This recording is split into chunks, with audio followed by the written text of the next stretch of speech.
Now it came to pass upon a day that Jonathan, the son of Saul, said unto the young man that bare his armour, Come, and let us go over to the Philistines' garrison that is on the other side. But he told not his father. And Saul tarried in the uttermost part of Gibeah under a pomegranate tree which is in Migron. And the people that were with him were about 600 men. And Ahiah, the son of Ahitub, Ichabod's brother, the son of Phinehas, the son of Eli, the Lord's priest in Shiloh, wearing an ephod. And the people knew not that Jonathan was gone. And between the passages by which Jonathan sought to go over unto the Philistines' garrison, there was a sharp rock on the one side, and a sharp rock on the other side. And the name of the one was Bozez, and the name of the other Seneh. The forefront of the one was situate northward over against Michmash, and the other southward over against Gibeah.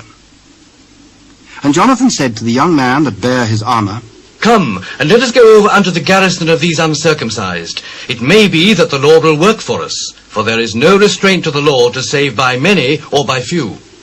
Do all that is in thine heart. Turn thee. Behold, I am with thee according to thy heart.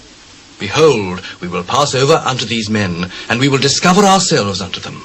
If they say thus unto us, Tarry until we come to you, then we will stand still in our place, and will not go up unto them. But if they say thus, Come up unto us, then we will go up. For the Lord hath delivered them into our hand, and this shall be a sign unto us. And both of them discovered themselves unto the garrison of the Philistines. And the Philistines said, Behold, the Hebrews come forth out of the holes where they had hid themselves. And the men of the garrison answered Jonathan and his armour-bearer, and said, Come up to us, and we will show you a thing. And Jonathan said unto his armour-bearer, Come up after me, for the Lord hath delivered them into the hand of Israel. And Jonathan climbed up upon his hands and upon his feet, and his armour-bearer after him. And they fell before Jonathan. And his armour-bearer slew after him. And that first slaughter, which Jonathan and his armour-bearer made, was about 20 men, within, as it were, an half acre of land, which a yoke of oxen might plough.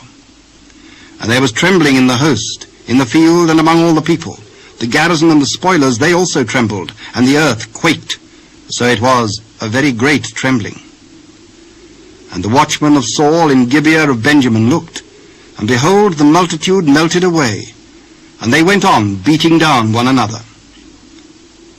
Then said Saul unto the people that were with him, Number now, and see who is gone from us. And when they had numbered, behold, Jonathan and his armour-bearer were not there. And Saul said unto Ahiah, Bring hither the ark of God. For the ark of God was at that time with the children of Israel. And it came to pass, while Saul talked unto the priest, that the noise that was in the host of the Philistines went on and increased. And Saul said unto the priest, Withdraw thine hand. And Saul and all the people that were with him assembled themselves, and they came to the battle. And behold, every man's sword was against his fellow, and there was a very great discomfiture. Moreover, the Hebrews that were with the Philistines before that time, which went up with them into the camp from the country round about, even they also turned to be with the Israelites that were with Saul and Jonathan. Likewise all the men of Israel which had hid themselves in Mount Ephraim, when they heard that the Philistines fled, even they also followed hard after them in the battle. So the Lord saved Israel that day, and the battle passed over unto Bethaven. And the men of Israel were distressed that day, for Saul had adjured the people, saying, Cursed be the man that eateth any food until evening, that I may be avenged on mine enemies. So none of the people tasted any food. And all they of the land came to a wood, and there was honey upon the ground. And when the people were come into the wood, behold, the honey dropped, but no man put his hand to his mouth, for the people feared the oath. But Jonathan heard not when his father charged the people with the oath. Wherefore he put forth the end of the rod that was in his hand, and dipped it in an honeycomb, and put his hand to his mouth. And his eyes were enlightened. Then answered one of the people and said, Thy father straitly charged the people with an oath, saying, Cursed be the man that eateth any food this day. And the people were faint. Then said Jonathan, My father hath troubled the land. See, I pray you, how mine eyes have been enlightened, because I tasted a little of this honey. How much more, if haply the people had eaten freely today of the spoil of their enemies which they found? For had there not been now a much greater slaughter among the Philistines? And they smote the Philistines that day from Michmash to Ajalon, and the people were very faint. And the people flew upon the spoil, and took sheep and oxen and calves, and slew them on the ground. And the people did eat them with the blood. Then they told Saul, saying, Behold, the people sin against the Lord, in that they eat with the blood. Ye have transgressed. Roll a great stone unto me this day. Disperse yourselves among the people, and say unto them, Bring me hither every man his ox, and every man his sheep, and slay them here, and eat. And sin not against the Lord in eating with the blood. And all the people brought every man his ox with him that night, and slew them there. And Saul built an altar unto the Lord. The same was the first altar that he built unto the Lord. And Saul said, Let us go down after the Philistines by night, and spoil them until the morning light, and let us not leave a man of them. Do whatsoever seemeth good unto thee. Let us draw near hither unto God. And Saul asked counsel of God. Shall I go down after the Philistines? Wilt thou deliver them into the hand of Israel? But he answered him not that day.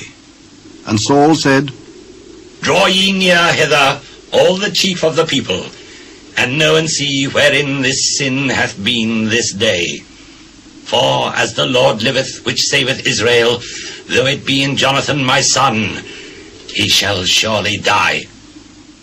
But there was not a man among all the people that answered him.